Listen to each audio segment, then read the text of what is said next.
Hello everyone. तो कैसे हैं आप लोग। एक बार फिर से आप सभी का स्वागत है हमारे चैनल पर।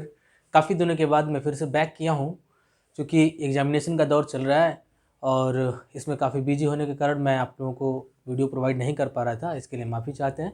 और चलिए आज के इस क्लास में हम क्लास 11 के चैप्टर 11 के बारे में डिस्कस करेंगे, जिसका नाम है थर्मल प्रॉपर्टीज ऑफ मैटर। ठीक है, देखो थर्मल प्रॉपर्टीज ऑफ मैटर पढ़ने से पहले मैं तुम्हें बता दूं कि हम जनरली यहीं पर थर्मोडाइनेमिक्स स्टार्ट करने जा रहे हैं। ठीक है, ये जो है, जो भी आप थर्मोडाइनमिक्स में पढ़ने वाले हैं, इन उससे रिलेटेड जितने भी बेसिक टर्म्स हैं वो सारे के सारे बेसिक आपको थर्मल प्रॉपर्टीज ऑफ मैटर में मिल जाएंगे। ठीक है, थर्मोडाइनमिक्स के बारे में आपने ऑलरेडी पढ़ा होगा, या फिर अगर नहीं पढ़ा है तो इतना समझ लो कि it is a branch of physics which deals with the study of transformation of heat from one body to another. ठीक है, सिंपल सी अगर हम बात करें, अगर हम थर्मोडाइनमिक्स की बात करते हैं, थर्मोडाइनमिक्स, तो इसमें आपने पढ़ा होगा थर्मो का सेंस हो गया हीट और डायनेमिक्स मतलब हो गया फ्लो।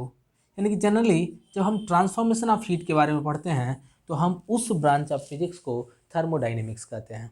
ठीक है, उस थर्मोडाइनेमिक्स से रिलेटेड जितने भी बेसिक कॉन्सेप्ट्स हैं वो सारे के सारे हम यहाँ पर डिस्कस करेंगे।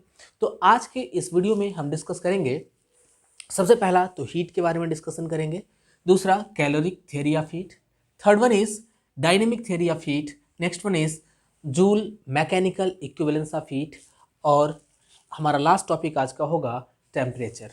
ठीक है, तो दोस्तों मैं बताऊं आपको कि यहाँ पर लिखा हुआ थर्मल प्रॉपर्टीज ऑफ मैटर। ठीक है, थर्मल मतलब हो गया हीट, यानी कि वह प्रॉपर्टी जिसके कारण हीट प्रोड्यूस होता है, या फिर कह सकते हो कि हीट का ट्रांसफॉर्मेशन होगा, या हीट एक फॉर्म से दूसरे फॉर्म में कन्वर्ट होगा, या काइनेटिक इंटरप्रिटेशन की बात कर लो।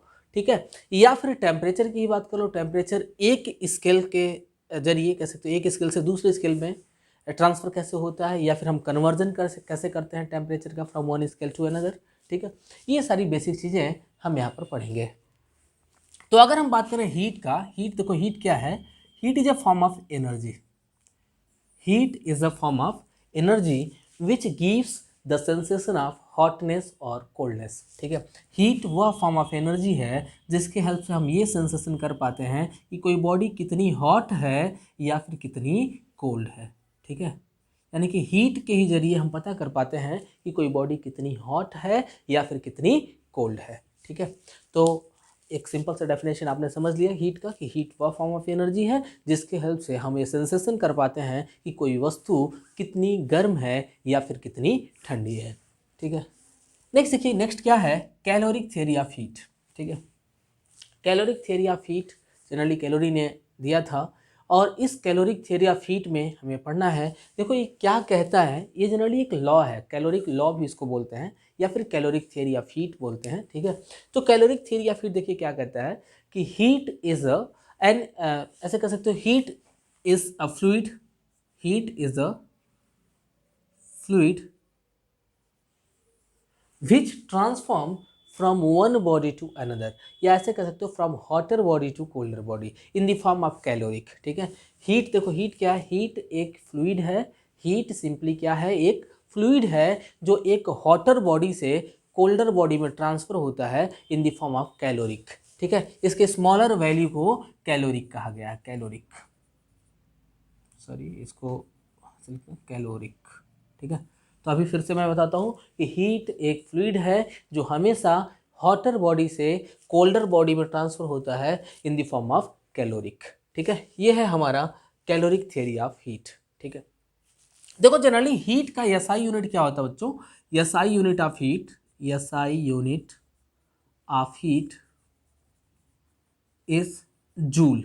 होगा सर, जूल कैसे होगा, देखो SI unit of heat joule इसलिए होता है क्योंकि जूल भी एक फॉर्म ऑफ एनर्जी है, और एनर्जी का एसआई यूनिट होता है joule, so we can say the SI unit of heat is joule. और इसका जो सीजीएस सिस्टम यूनिट होता है, इसका सीजीएस यूनिट जो होगा वो होता है, CGS unit of heat is calorie. ठीक है, इसका जो सीजीएस यूनिट होता है उसे क्या कहते हैं, कैलोरी कहते हैं, और 1 कैलोरी का मान 4.18 समथिंग करके होता है, इतना जूल होगा, ठीक है। 1 कैलोरी का जो मान होगा वो 4.18 जूल के अप्रॉक्सीमेट वैल्यू के बराबर होता है, ठीक है। नेक्स्ट देखते हैं, नेक्स्ट है हमारा डायनेमिक थियरी ऑफ हीट, ठीक है। अब देखो डायनेमिक थियरी ऑफ हीट क्या कहता है, इसको समझते हैं। जनरली आपने पढ़ा होगा कि हमारे इन्वायरमेंट में, या सिंपली कह सकते हो कि हमारे पूरे ब्रह्मांड में जितने भी मैटर्स हैं, अगर हम मैटर की बात करें, चाहे सॉलिड हो गया या लिक्विड है या फिर गैसेस है, जितने भी मैटर होते हैं वो सारे के सारे मैटर कंटिन्यूसली मूव करते रहते हैं, ठीक है। हमारे ब्रह्मांड में जितने भी मैटर हैं या जितने भी मैटर के पार्टिकल्स होते हैं वो सारे के सारे कंटिन्यूसली मूव करते रहते हैं। अब जैसे कुछ पार्टिकल्स ट्रांसलेशनल मोशन करते रहते हैं, ठीक है। कुछ पार्टिकल्स होते हैं जो रोटेशनल मोशन करते रहते हैं, कुछ पार्टिकल्स होते हैं जो वाइब्रेशन करते रहते हैं, ठीक है। तो वैसे ही जैसे जैसे पार्टिकल मोशन करता है, इन सिमिलर वे जो हीट है, हीट भी ट्रांसफॉर्म होता रहता है from one matter to another या from one body to another, ठीक है। समझिएगा, डायनेमिक थ्योरी ऑफ हीट क्या कहता है कि जैसे हम जानते हैं कि हमारे पूरे यूनिवर्स में जितने भी पार्टिकल पाए जाते हैं मैटर के, वो सारे के सारे पार्टिकल मोशन करते रहते हैं। अब वो डिफरेंट डिफरेंट टाइप का मोशन करते हैं, ठीक है। तो हम जानते हैं कि जैसे वो पार्टिकल्स मोशन कर रहे हैं, उस मोशन के साथ साथ आप कह सकते हैं कि हीट भी ट्रांसफ़र होता है from one body to another, ठीक है। तो ये चीज़ आपको समझ में आ गया कि डायनेमिक थियरी ऑफ हीट क्या कहता है। बच्चों, मैं तुम्हें एक सिंपल सी बात बता दूं कि जो हीट होता है ना, heat is nothing but it is a form of kinetic energy. Simple सी बात समझ लो, हम जितना ज़्यादा काइनेटिक एनर्जी को बढ़ाएंगे उतना ही ज़्यादा हीट डेवलप होगा। जैसे अगर हम बात करें, अभी ठंडी का मौसम चल रहा है, आप सभी देख रहे हैं काफ़ी कड़ाके की ठंड पड़ रही है। तो अगर सपोज कर लो कि आपका हाथ एकदम ठंडा हो गया है, ठीक है, बिल्कुल ठंडा पड़ गया है, और आप ऐसे जगह पे हैं जहाँ पे फायर अवेलेबल नहीं है, ठीक है, और आप इंस्टेंटली चाहते हैं कि जो आपके हैंड की जो ठंडक है वो कम हो जाए, तो इसके लिए हम क्या करते हैं, अपने हाथ को ऐसे रब करते हैं, ठीक है। ऐसे रब करने से देखो क्या होता है, जब हम अपने हैंड को रब करेंगे उस कंडीशन में हमारे हाथ के पास जो पार्टिकल्स हैं, यानी हमारे हाथ के अंदर जितने भी पार्टिकल्स ऑफ मैटर हैं, वो सारे के सारे मैटर मोशन करना शुरू कर देते हैं और तेज़ी से मोशन करते हैं, यानी कि वाइब्रेशन बढ़ जाता है। And due to the increase in the vibration या increase in the kinetic energy, जो हमारा हैंड है वो गर्म होना शुरू हो जाता है, ठीक है। और हमारा जो हमारे हाथ का जो कोल्डनेस है वो धीरे धीरे करके ख़त्म हो जाता है, ठीक है। तो आपने देखा कि जनरली जो हीट है, हीट एक काइनेटिक एनर्जी का ही फॉर्म है। जैसे जैसे काइनेटिक एनर्जी बढ़ेगा वैसे वैसे हीट भी बढ़ेगा। अगर काइनेटिक एनर्जी पार्टिकल का कम होगा तो हीट भी धीरे धीरे करके कम हो जाएगा, ठीक है। अब जैसे सपोज कर लो कि तुम मिल्क को बॉयल कर रहे हो, ठीक है, या फिर वाटर को बॉयल कर रहे हो, ठीक है। जब आप उसे बॉयल करते हैं तो जनरली हम उसे कुछ टेम्परेचर देते हैं, कुछ हीट देते हैं। उस हीट देने से क्या होता है कि उसके पार्टिकल्स के अंदर जो मोशन की जो स्पीड है, ऐसे कह सकते हो, वो काफ़ी तेज़ हो जाती है, ठीक है। पार्टिकल काफ़ी तेज़ मूव करने लगते हैं और काफ़ी तेज़ मोशन होने के कारण उनका एनर्जी बढ़ जाता है, ठीक है। और उस एनर्जी के इंक्रीमेंट के कारण जो हमारा वाटर है या फिर जो हमारा मिल्क है वो बॉयल हो जाता है, ठीक है। तो आपको लगभग ये समझ में आ गया होगा कि हीट एक फॉर्म ऑफ काइनेटिक एनर्जी है जिसके हेल्प से पार्टिकल अपनी इंटरनल एनर्जी को इंक्रीज कर सकता है। जैसे आप जानते हैं कि जब हम काइनेटिक एनर्जी किसी को भी देंगे तो उसका इंटरनल एनर्जी बढ़ेगा, कुछ वर्क डन होगा, ठीक है। अभी आप आएंगे थर्मोडाइनमिक्स में तो पढ़ेंगे, आप फर्स्ट लॉ में ही पढ़ेंगे कि अगर हम किसी मैटर को कुछ हीट देते हैं तो वह क्या करता है, उसमें से कुछ पार्ट को वर्क डन के फॉर्म में कन्वर्ट कर लेता है और बचे हुए एनर्जी को वो अपने इंटरनल एनर्जी को इंक्रीज करने के लिए यूज कर लेता है, ठीक है। तो आप पढ़ेंगे इसको फर्स्ट लॉ ऑफ थर्मोडाइनमिक्स में। खैर, और आगे बढ़ते हैं, नेक्स्ट देखते हैं Joule's mechanical equivalence of heat, ठीक है। Joule's mechanical equivalence of heat, देखो जनरली ये क्या कहता है ये मैं बताता हूँ आपको। देखो, जो वर्क डन होता है, वर्क डन वो डायरेक्टली प्रोपोर्शनल होता है हीट के, ठीक है। ये मैं बता रहा हूँ आपको, Joule's mechanical equivalence of heat, ठीक है। According to this law, work done is directly proportional to the heat. क्योंकि हम जितना हीट सप्लाई देंगे किसी बॉडी को उसमें उतना ही ज़्यादा वर्क डन होगा। अगर हम हीट सप्लाई कम देंगे तो उसमें होने वाला जो वर्क डन है वो भी कम होगा। यानी कि कह सकते हो क्या, W will be directly proportional to Q and when proportionality will be removed then here will be a constant term, इसको हम लोग J कहते हैं जूल्स कोफिशिएंट बोलते हैं इसको। J इंटू क्यू मिल गया और इस J की वैल्यू यहाँ से मिली हमें W/Q। ठीक है, ये क्या है, वेयर इस J को हम बोलते हैं जूल कोफिशिएंट, जूल्स कोफिशिएंट बोलते हैं। ठीक है, इसको बोलते हैं जूल्स कोफिशिएंट। अच्छा, अगर तुमसे कोई पूछता है कि इसका एसआई यूनिट क्या होगा, जरा देखो, वर्क डन का एसआई यूनिट क्या होता है, जूल। हीट का एसआई यूनिट क्या होता है, जूल। तो जूल से जूल कैंसिल, यानी कि इसका कोई भी एसआई यूनिट नहीं होता and it is a dimensionless quantity. ठीक है, तो जो जे है यानी कि जूल कोफिशिएंट जो है यह एक डायमेंशनलेस क्वांटिटी होता है, इसका कोई भी एसआई यूनिट नहीं होगा। ठीक है, और हमारा जो लास्ट टॉपिक है इसको देखते हैं, यह है टेम्परेचर। ठीक है, देखो टेम्परेचर क्या है, the degree of hotness and coldness is called temperature. यहाँ पे आप क्या कर पढ़ रहे थे, sensation of hotness and coldness is called heat, और यहाँ पे क्या पढ़ रहे हैं, the degree of hotness and coldness is called temperature. कोई भी बॉडी कितनी गर्म है या कोई बॉडी कितनी ठंडी है ये हम उसके टेम्परेचर से पता कर पाते हैं। ठीक है, अगर किसी बॉडी का टेम्परेचर ज़्यादा होगा तो हम कहेंगे कि वो बॉडी गर्म है या हॉटर है। ठीक है, और अगर किसी बॉडी का टेम्परेचर कम होगा तो हम कहेंगे कि वो बॉडी कोल्ड है यानी कि कोल्डर है। ठीक है, तो आपको समझ में आ रहा होगा कि जो टेम्परेचर होता है, temperature is nothing but it is the degree of hotness and coldness. ठीक है, the SI unit of temperature is kelvin. Okay, SI unit of temperature is kelvin. ठीक है ना, इसका ऐसा यूनिट केल्विन होता है। वैसे और भी कई सारे टेम्परेचर के यूनिट्स होते हैं, जैसे आप डिग्री सेल्सियस बोल सकते हो या डिग्री सेंटीग्रेड भी बोलते हैं उसको। ठीक है, तो डिग्री सेल्सियस या फिर डिग्री फ़ारेनहाइट, ठीक है, या फिर कह सकते हैं आप केल्विन। ठीक है, ये सारे टेम्परेचर के यूनिट्स होते हैं। लेकिन अगर हम एसआई यूनिट की बात करें तो एसआई यूनिट जो होगा उसे हम बोलते हैं केल्विन। ठीक है, अब हम आपको समझाएंगे कि कैसे हम एक टेम्परेचर को या एक स्केल ऑफ टेम्परेचर को दूसरे स्केल ऑफ टेम्परेचर के फॉर्म में कैसे कन्वर्ट करते हैं।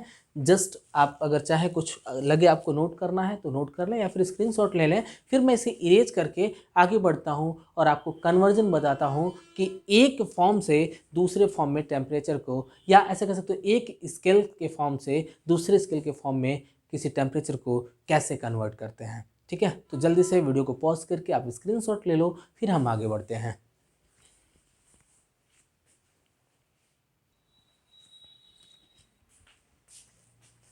Now we will discuss about the conversion of temperature from one scale to another. ठीक है, चलो देखते हैं कि हम एक स्केल से टेम्परेचर के एक स्केल से दूसरे स्केल के फॉर्म में हम कैसे कन्वर्जन करते हैं। आइए देखते हैं। देखो, इसके लिए हमने यहाँ पे एक फार्मूला लिख रखा है, temperature on scale, one scale होगा यहाँ पे, temperature on one scale minus lower fixed point whole divided by upper fixed point minus lower fixed point. यहाँ पे ये समझ लो कि लोअर फिक्स्ड पॉइंट क्या होता है या फिर अपर फिक्स्ड पॉइंट क्या होता है। आइए देखते हैं। ठीक है, देखो जनरली अगर हम लोअर फिक्स्ड पॉइंट की बात करें तो इसका जो फ्रीजिंग पॉइंट होगा ना, फ्रीजिंग पॉइंट को हम बोलते हैं lower fixed point. Freezing point को क्या बोलते हैं, लोअर फिक्स्ड पॉइंट बोलते हैं। और अगर हम अपर फिक्स्ड पॉइंट की बात करें तो अपर फिक्स्ड पॉइंट क्या है, बॉइलिंग पॉइंट को, इसके बॉइलिंग पॉइंट को हम बोलते हैं, बॉइलिंग पॉइंट को बोलते हैं अपर फिक्स्ड पॉइंट। लेकिन ये किसकी हम बात कर रहे हैं, वाटर की।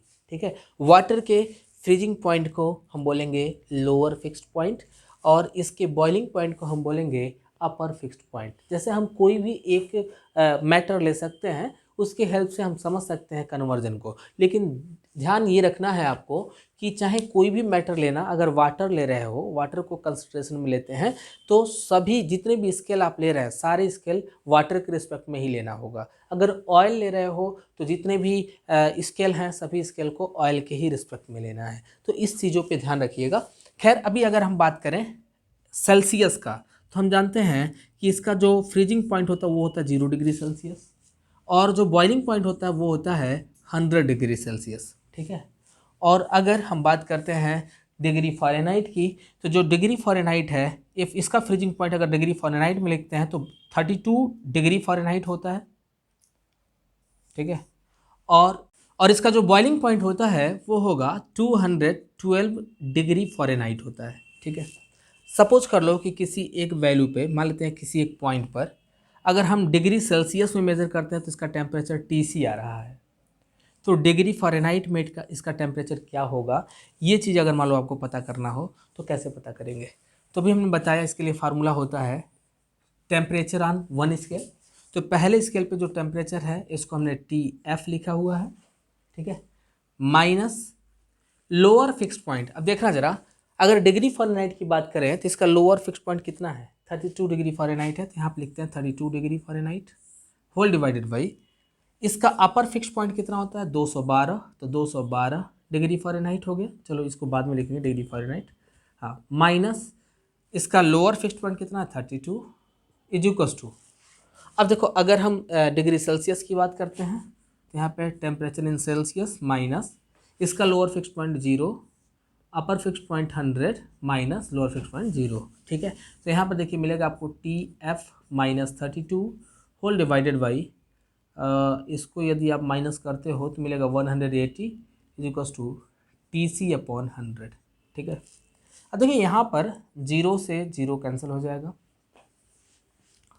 और देख रहे हो 2 से कट जाएगा, 2 5 10, 2 9 18, यहाँ पे मिलेगा आपको TF minus 32 is equals to, इसको उधर भेजो दूसरे साइड में, मिलेगा 9/5 TC, ठीक है। अब यहाँ से मिलेगा आपको TF is equals to 9/5 TC plus 32, ठीक है। देखो ये हमारा पहला फार्मूला मिला। इस फार्मूले के हेल्प से अगर आप चाहें तो किसी डिग्री सेल्सियस को डिग्री फ़ारेनहाइट में कन्वर्ट कर सकते हैं, ठीक है। अगर यही चीज़ उल्टा दिया रहता, अगर पूछता कि डिग्री सेल्सियस में कन्वर्ट करना है और डिग्री फ़ारेनहाइट में गिवन है तो क्या करेंगे, तो सिंपली क्या करना होगा, देखो इसको दूसरे साइड में भेज दोगे, यानी कि यहाँ पे आपको मिल जाएगा TC is equals to 5/9 in bracket TF minus 32, ठीक है। ये हमें फार्मूला मिल जाता। यानी कि अगर आपको डिग्री फ़ारेनहाइट में बदलना होगा, डिग्री सेल्सियस में गिवन है तो इस फार्मूले का इस्तेमाल करना, और डिग्री सेल्सियस में बदलना होगा, डिग्री फ़ारेनहाइट में गिवन है तो आप दूसरे वाले फार्मूले का इस्तेमाल करेंगे, ठीक है। ऐसे ही एक और फार्मूले को मैं यहाँ पर डिस्कस कर दे रहा हूँ। अगर सपोज कर लो कि आपको कंपेयर करना है, एक केल्विन है और दूसरा है आपका डिग्री सेल्सियस, इन दोनों को करना है, तो हम जानते हैं कि 273 केल्विन जो होता है, अप्रॉक्सीमेट वैल्यू अगर एक एक्यूरेट की बात करो 273.15 होता है। अगर हम इसके अप्रोप्रिएट वैल्यू की बात करें या अप्रॉक्सीमेट वैल्यू की बात करें, 273 केल्विन जो होता है इसका वो फ्रीजिंग पॉइंट होता है, और अगर बॉइलिंग पॉइंट की बात करें तो वो होता है 373 केल्विन होता है, ठीक है। तो यहाँ पर हमें क्या करना होगा, जो भी टर्म है उसको केल्विन के रिस्पेक्ट में हमें कोरिलेट करना होगा। तो यहाँ पर देखिएगा हम कैसे इसको कोरिलेट करेंगे, यहाँ पर ऐसे लिखेंगे T इन केल्विन माइनस इसका लोअर फिक्स पॉइंट कितना है 273 होल डिवाइडेड बाई 373 माइनस 273, ठीक है। अब देखो यहाँ पे तुम्हें क्या मिलेगा बच्चों, temperature in kelvin minus 273 whole divided by 100 is equals to TC upon 100, ठीक है। 100 से 100 कैंसिल हो जाएगा और आपको मिलेगा टेम्परेचर इन केल्विन बराबर टेम्परेचर इन सेल्सियस प्लस 273, ठीक है। तो ये हमें फार्मूला मिल गया टेम्परेचर इन केल्विन फाइंड करने के लिए। अगर ऐसे ही आप temperature in degree Celsius find कर रहे हैं और केल्विन में टेम्परेचर गिवन है तो उसके लिए हम लिखेंगे TK माइनस 273, ठीक है। इस फार्मूले के हेल्प से आप चाहें तो केल्विन को डिग्री सेल्सियस में कन्वर्ट कर सकते हैं या फिर डिग्री सेल्सियस को केल्विन के फॉर्म में कन्वर्ट कर सकते हैं, ठीक है। तो वीडियो को पॉज करके इसे नोट कर लो आप, ठीक है। और इससे आपको फार्मूला मिल गया कि कैसे हम एक टेम्परेचर को या एक फॉर्म ऑफ या स्केल ऑफ टेम्परेचर को दूसरे form of scale of temperature के फॉर्म में हम कैसे कन्वर्ट करते हैं, आप इस फार्मूले की हेल्प से कर सकते हैं। ठीक है, तो मिलेंगे आपसे अगले वीडियो में एक नई एनर्जी के साथ, और कोशिश करेंगे कि मैं इससे रिलेटेड वीडियो जल्द आपको प्रोवाइड करते रहूं। और यकीनन अब डेली मैं क्लास 11th वाला वीडियो, तो इस चैप्टर से रिलेटेड वीडियो को तो मैं डेली अपलोड करने वाला हूं। तो अगर आप हमारे चैनल पर नए हैं तो इस चैनल को सब्सक्राइब कर लें और बेल आइकन दबाना तो बिल्कुल भी ना भूलना, क्योंकि जैसे ही मैं वीडियो को अपलोड करूंगा आपको उसका नोटिफिकेशन मिल जाए और आप उस लेक्चर का लाभ उठा सकें। तो मिलेंगे आपसे अगले वीडियो में एक नई एनर्जी के साथ। जय हिंद दोस्तों।